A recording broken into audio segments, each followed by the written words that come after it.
Good morning, traders. Today is 28th of March 2023. We just bank amazing profit on pound yen. Let me explain to you how I analyze the market today and help my traders to squeeze amazing profit. If you look at the 4-hour chart, we had price nicely respected the support level. So we were expecting, price action, either price is going to break, continue, or possibility of reversal and the target around this resistance level. So we're expecting here price action at this level.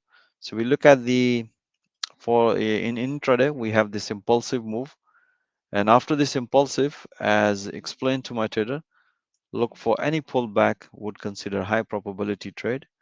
And based on this analysis, as you can see here, price nicely developed one pullback, second pullback, and we announce all these pullbacks. So I said, guys, keep taking pullbacks and enjoying profit.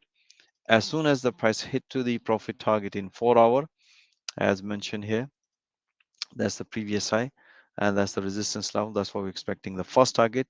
As soon as the first target hit, as you can see here, as explained to my trader, it's time to enjoy some profit in intraday. I hope you enjoy this analysis, but you can enjoy more if you watch all this analysis in real time and banking profit in real time. So most welcome, join our fast growing trader community. Have a safe trading and wish you all the best.